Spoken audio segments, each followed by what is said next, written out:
Doutor, quando a amputação peniana acontece, como é que fica o paciente? Ou seja, existe alguma maneira de reparação? Como é que é isso? Porque quando a gente fala em cirurgia, em amputação peniana, é uma coisa absolutamente invasiva e grave. Sim. Não é? Como é que fica esse paciente? Quais são as possibilidades, se é que elas existem, desse cara ainda ter algum tipo de atividade sexual na vida? Sim, como eu disse, né? Às vezes a gente consegue fazer o diagnóstico mais precoce, às vezes tem uma lesão na pele do prepúcio, só faz a apostectomia. Tem uma lesão na glande pequena, faz um laser ou faz uma incisão pequena, tira com margens cirúrgicas. Às vezes a gente tem a biópsia na sala cirúrgica para a gente ver se a gente tirou totalmente o tumor. Normalmente a gente faz entre 5 milímetros aí de margem. Enfim, mas se tiver profundo, pegando o corpo cavernoso, pegando o haste peniano, chegando a pegar até a uretra, aí começam as amputações. Amputação parcial, que é parcial do pênis, amputação total, né? Normalmente, quando sobra-se uma haste 2 a 4 centímetros, a gente às vezes com a cirurgia de aumento mesmo peniano, a gente consegue puxar esse pênis um pouquinho mais para cima e o paciente consegue ter uma vida sexual normal. Normal eu digo, no limite... Normal para quem está naquela situação. Normal no limite da normalidade. Porque como você disse, o paciente fica muito abalado psicologicamente. Então eu sempre digo, tumores, qualquer tipo de tumor, eu acho que o tratamento é multidisciplinar.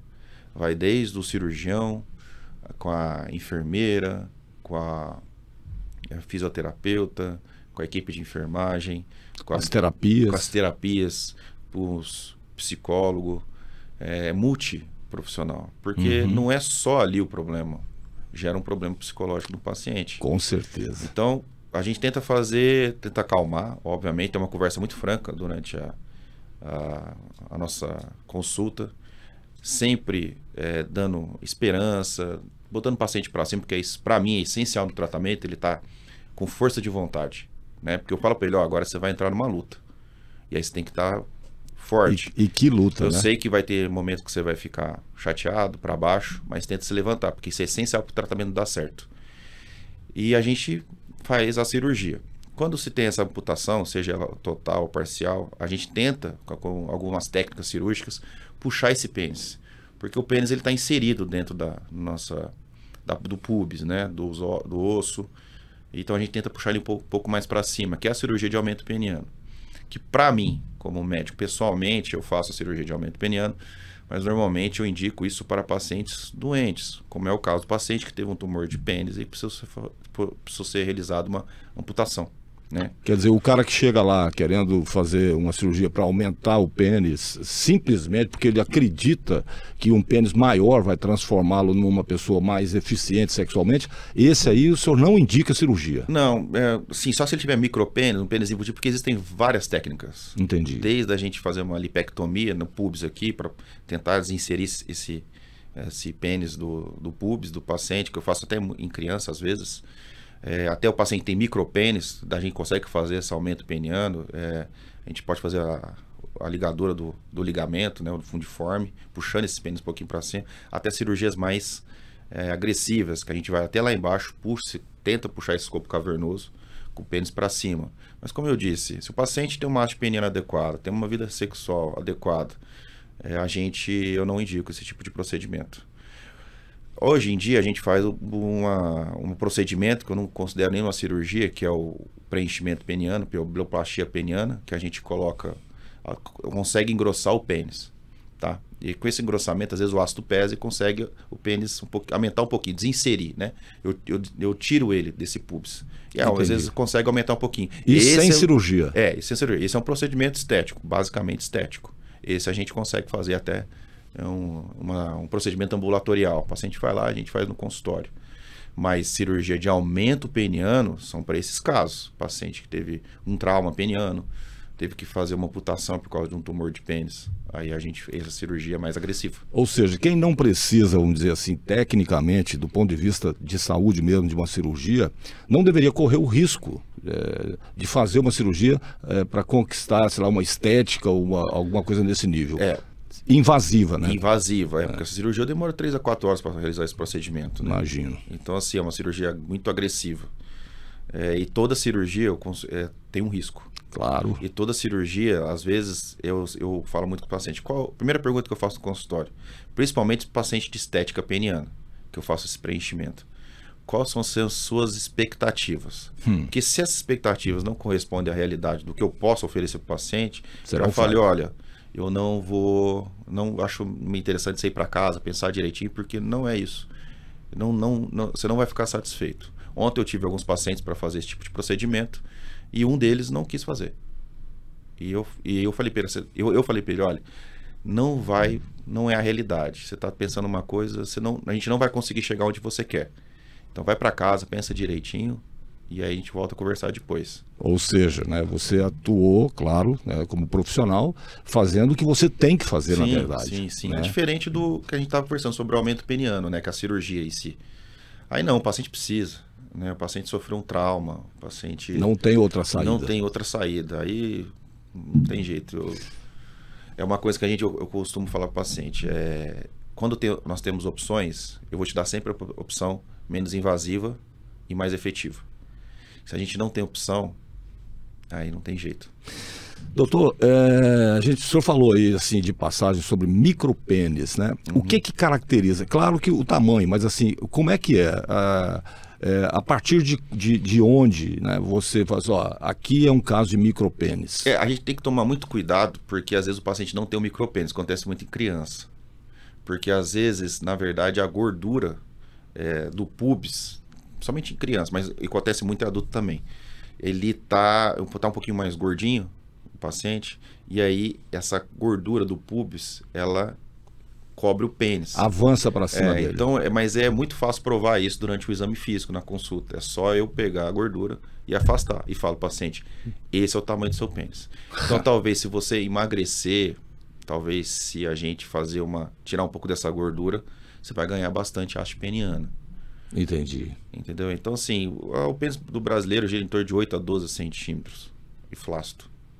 De 8 a 12 centímetros, flácido é o tamanho considerado natural. Mas isso é muito relativo do ponto de vista que muitas coisas podem alterar isso, como é o caso do pênis embutido, que é onde que eu estava explicando agora, que é essa gordura que ela cobre o pênis, entendeu? Então o pênis ele fica ali enterradinho.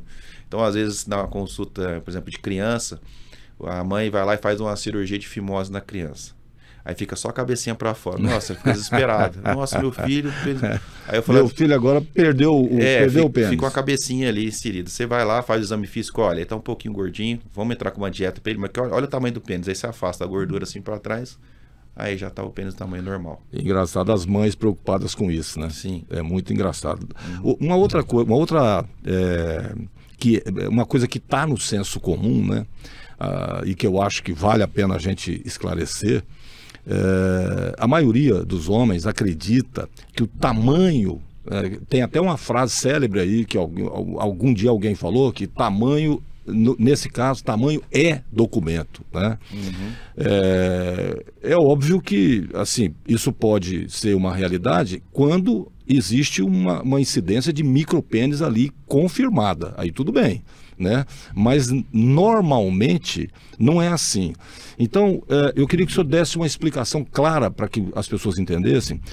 Por exemplo, a relevância do tamanho, a relevância da circunferência, né, que a gente pode chamar de bitola, vamos dizer assim, do pênis, e a importância disso e o significado disso na relação sexual.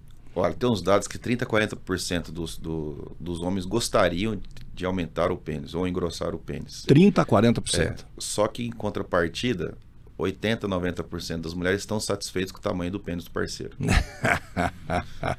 Então, esse dado é muito interessante, né? Então, assim, uma tipo coisa... Você acha uma coisa, mas elas pensam completamente diferente. Completamente diferente. Então, esse insight entre um homem e a mulher, entre os parceiros sexuais, é importantíssimo.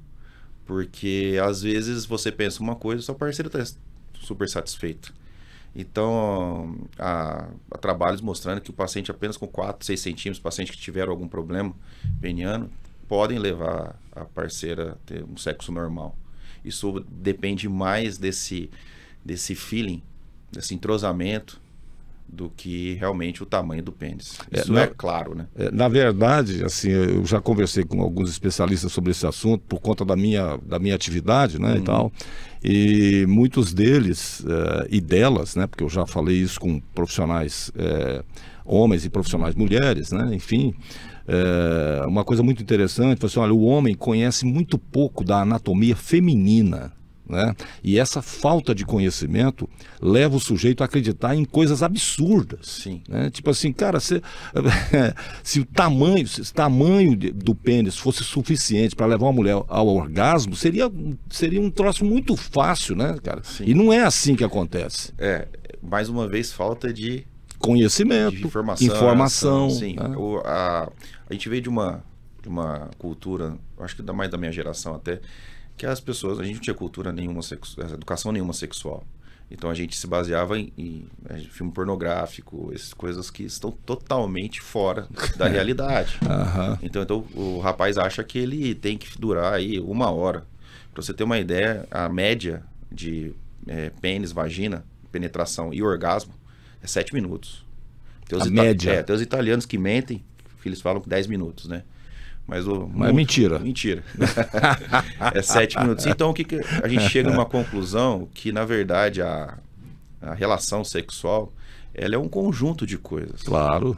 Vai desde você, um namoro, né, uma conversa, carinho, conversa. Porque, assim, entendeu? O pênis... Carícias. Isso, né? Pênis, vagina, 8 minutos. Coito, vamos falar, né? Exatamente. Então, assim, a gente... Olha só que interessante, o paciente com disfunção erétil tem alguns pilares. Quais são os pilares? Diabetes, aterosclerose, que pode entupir o vaso do pênis e não deixa ele encher de sangue, e baixo hormônio, hipogonadismo. Só que esses 3, todos estão associados a 50% do problema psicológico. Então o computador está funcionando bem, o hardware que está com um problema. Entendi. Então, assim, é uma bola de neve, porque uma coisa que é para ser legal, o paciente vai ter uma relação sexual, ele começa a ficar nervoso. Eu já tive um problema, não vai dar certo de novo. Isso vai virando uma bola de neve. Então, olha só que interessante. Você pode até tratar o paciente. Tem diabetes? Vamos tratar diabetes. Está com baixo hormônio? Vamos tratar o hormônio. Está com problema de aterosclerose? Vamos tratar. Mas todos eles, normalmente, eu mando para uma avaliação do psicólogo sexual. Engraçado, você está falando isso, estou me lembrando de um amigo, né, que vivia reclamando da questão da vida sexual que ele tinha com a mulher dele e tal, que não era bom, que não sei o quê, aquelas reclamações que você escuta às vezes num bar, num churrasco, numa pescaria e tal, né? Que a pessoa tá tão angustiada com aquilo que acaba falando, né? Não sei se eu tenho cara de conselheiro, mas enfim, aí essa pessoa sempre reclama. Aí um dia eu falei, deixa eu te falar uma coisa aqui que eu acho que pode te ajudar. Você tem que pensar na relação sexual como se fosse a preparação de um almoço. Então, imagina você e a sua esposa, né, indo à feira para comprar os ingredientes para fazer um almoço especial. Certo? Então, vocês vão sair de casa e já vão conversando. O que a gente vai fazer? Que tipo de comida? Quais os legumes que a gente vai comprar? Como é que vai ser a salada e tal, não sei o quê. Aí chega lá, você escolhe, ela escolhe e tal, vocês chegam numa conclusão, compra os ingredientes. Beleza, vocês vão para casa.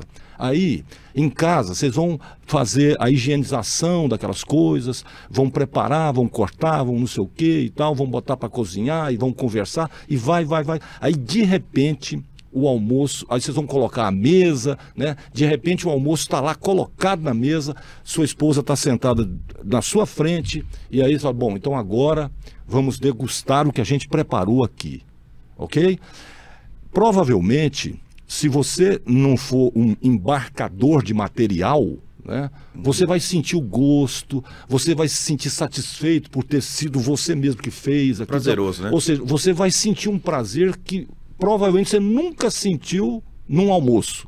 Sim. Isso deve ser a relação sexual que você vai ter com a sua esposa. certeza. Ou seja, entendeu? Não pode ser assim, ó, vem cá, vamos lá e pronto. Cara, isso não funciona não. Não existe essa coisa, isso não é desse jeito, né? Mas aí, de novo, a falta de informação, né? Muita gente no Brasil acha que educação sexual tem a ver com sexo, né?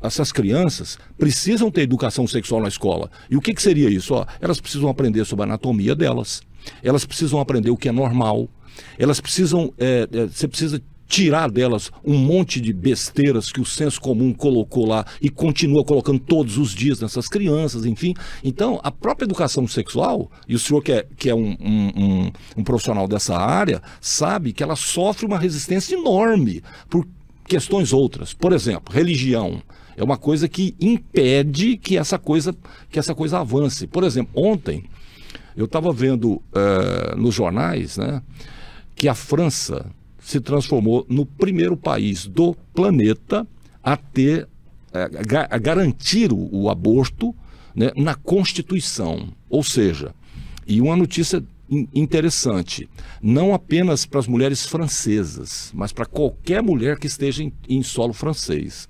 Olha só. Então lá, aí teve comemoração na Torre Eiffel, tal, não sei o quê, a mulher tem direito ao corpo, ela que toma as decisões e tal. Ou seja, então, isso não significa que vai ter uma explosão de abortos lá.